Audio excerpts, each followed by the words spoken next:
Hello students, welcome back to our new session. And in this session, we will learn fundamental analysis and fundamental analysis and weekly analysis for upcoming week. Okay, are you ready, guys? Okay, update करके भी यहाँ पे 50% लोगों को पता नहीं था कि 8 बजे बैच है अपना. बट यस, कोई बात नहीं. आई थिंक मैंने नून में अपडेट किया था सबको कि बैच आज 8 बजे होने वाला है. Still few guys not serious about their batches and all. Avinash Patil. चलो, आवाज आ रही है सबको? एक बार बता दो मुझे, फिर हम स्टार्ट करते हैं आज का सेशन. तो फंडामेंटल आज हमने प्रीवियस कुछ सेशंस में हमने टेक्निकल एनालिसिस देखा. ठीक है, जैसे कि चार्ट्स पे जो चीजें देखनी होती है हमें, वो हर एक चीज हमने देखी. ठीक है. उसके बाद हमने देखा चार्ट पैटर्न, कैंडलस्टिक पैटर्न, फिर टेक्निकल एनालिसिस में हायर हाइज हायर लोज, बहुत सारी चीजें देखी. बट हमने ये चीज लर्न नहीं किया अभी तक, फंडामेंटल एनालिसिस. बहुत ही कम टाइम लगेगा आपको समझने में कि फंडामेंटल एनालिसिस क्या है, कैसे वर्क होता है एंड सारी चीजें. ठीक है, फंडामेंटल एनालिसिस क्या होता है?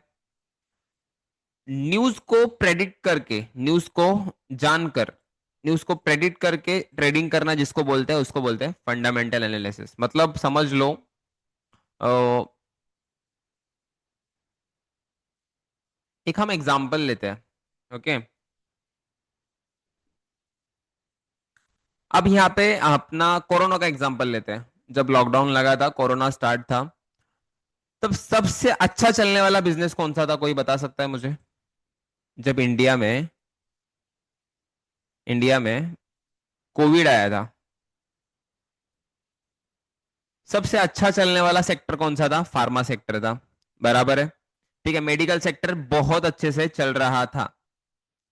तो अभी इसी चीज का फायदा उठाते हुए, ठीक है, मैंने इंडिया के कुछ टॉप मेडिकल कंपनीज देखे, फार्मा सेक्टर देखे, मैंने फार्मा सेक्टर में मेरा पैसा लगाया. मैंने पैसा क्यों लगाया? कोई सोच सकता है, कोई बोल सकता है मैंने पैसा क्यों लगाया? क्योंकि अभी कोविड चल रहा है, मेडिकल हॉस्पिटल ये सारी चीजों की बहुत ज्यादा जरूरत पड़ेगी. डिमांड किसकी सामने आई मुझे? डिमांड मेडिकल का सामने आया. ठीक है, और डिमांड ज्यादा था और सप्लाई कम थी. तो मैंने क्या किया? मेडिकल्स पे इन्वेस्ट करना स्टार्ट किया. फार्मा सेक्टर में पैसा मेरा इन्वेस्ट करना स्टार्ट किया. 1 लाख, 2 लाख, 3 लाख. क्यों क्यों क्यों मैंने स्टार्ट किया? क्योंकि ये न्यूज देखा मैंने, आने वाले टाइम में लॉकडाउन लगने वाला है, कोविड आने वाला है, कोविड बहुत संख्या से बढ़ने वाला है इंडिया में. ठीक है, बहुत सारे लोगों को बहुत मेडिकल इश्यूज फेस करने पड़ सकते हैं, तो फार्मा सेक्टर बहुत अच्छे से चलेगा. ये मेरे पास न्यूज आई, न्यूज आने के बाद मैंने फार्मा सेक्टर में इन्वेस्ट किया. इसको क्या बोलते हैं? Fundamental analysis. मतलब मैंने फंडामेंटली रीड किया पहले कि कौन सी चीजें चलने वाली है, एंड उसके बाद जो है मैंने इन्वेस्ट किया. तो उसी तरह ग्लोबल मार्केट में भी कुछ ऐसी चीजें हैं जो चीजों को हमें देख के प्रेडिक्ट करना होता है कि मार्केट ऊपर जाएगा या नीचे जाएगा, कि ये न्यूज ये यूएसडी के लिए पॉजिटिव है या नेगेटिव है, ये न्यूज क्या आने वाला है क्या नहीं आने वाला है. ये सारी सारी सारी चीजें देख के हम बहुत अच्छे से फंडामेंटल एनालिसिस कर सकते हैं और मार्केट में अच्छा खासा पैसा बना सकते हैं.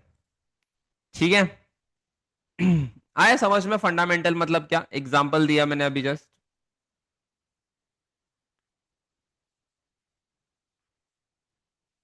चलो, अच्छी बात है.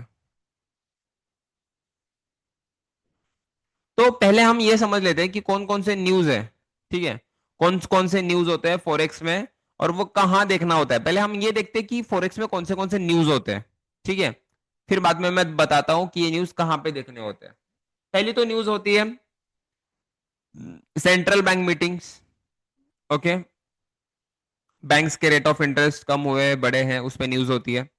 ठीक है, ये क्या करो पता है क्या? ये ग्राफ पूरा जो है आपके नोटबुक में आप बना सकते हो. ठीक है, कौन सी न्यूज कितना इंपैक्ट कर सकती है. यहाँ पे ये क्या है, साइड में वाला जो है इंपैक्ट है, और एवरेज मूवमेंट एक न्यूज कितना दे सकती है. मतलब सेंट्रल बैंक की न्यूज कितना पिप्स दे सकती है आपको यहाँ पे?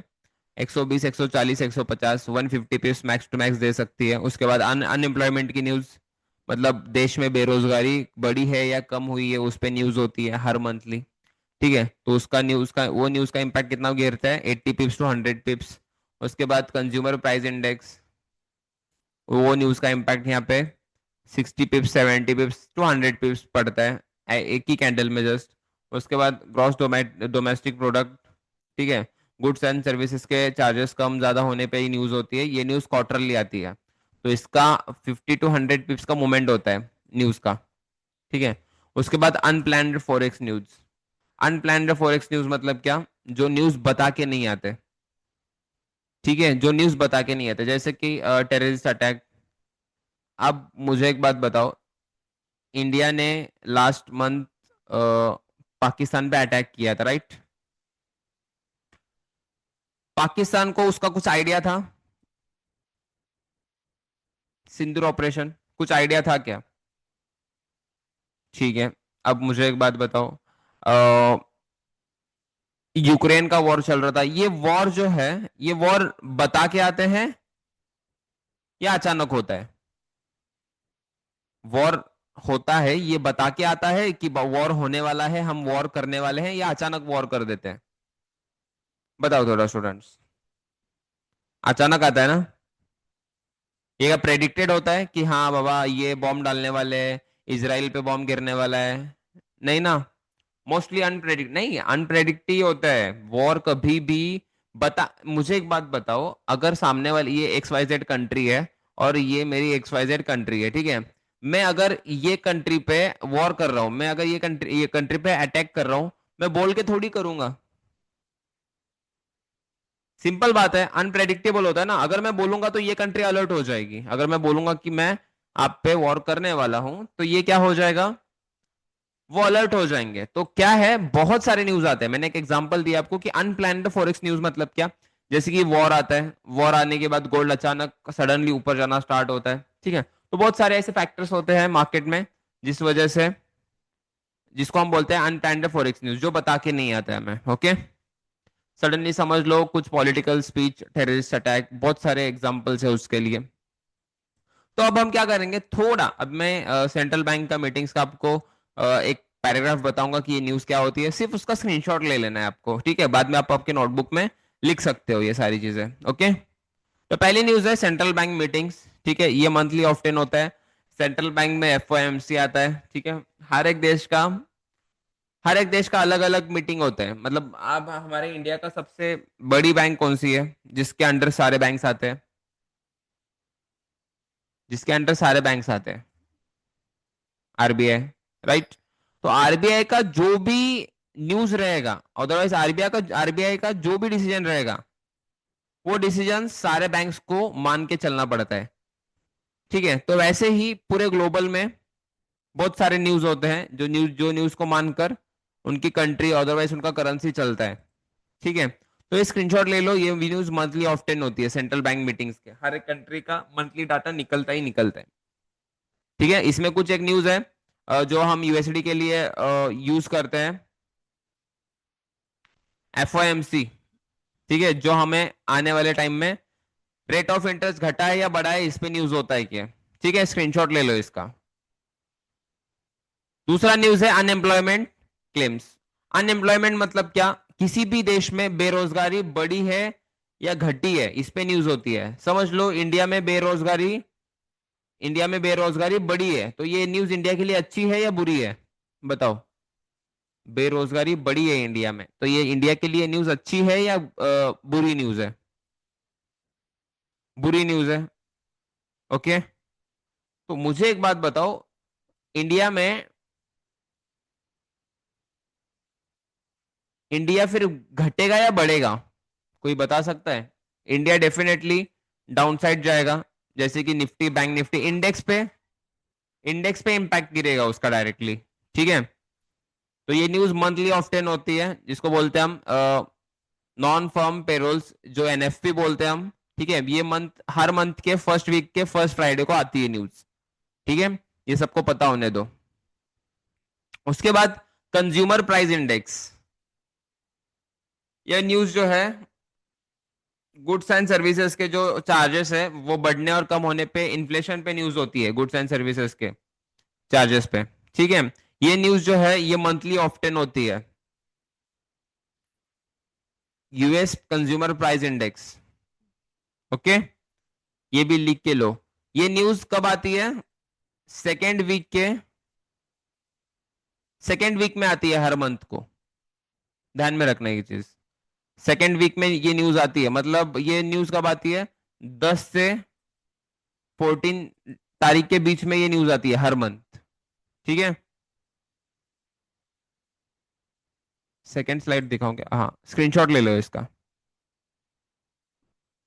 जल्दी लो, आगे हमें जाना है, अभी बहुत सीखना है। आज वीकली एनालिसिस भी बताना है। ले लिया, ओके चलो।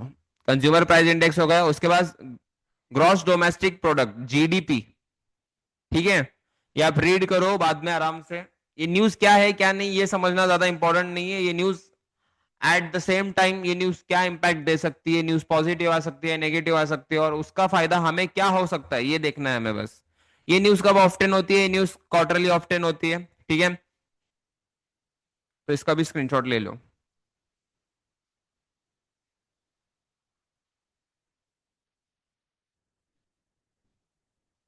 लास्ट जो न्यूज आती है, वन प्लान फॉरेक्स न्यूज। ये न्यूज बता के नहीं आती, ऑफ्टन कब होती है? अचानक। फॉर एग्जाम्पल,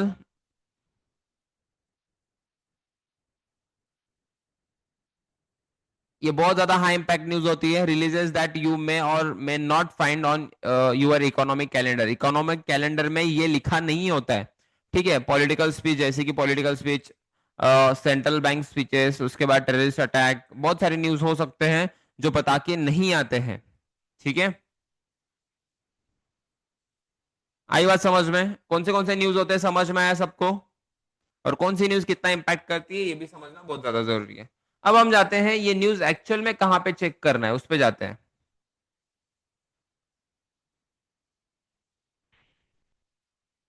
एग्जैक्टली ये न्यूज कहाँ पे चेक करना होता है एंड कहाँ पे हमें क्या करना होता है, वो सारी चीजें अब हम यहाँ पे क्या करेंगे देखेंगे। चलो,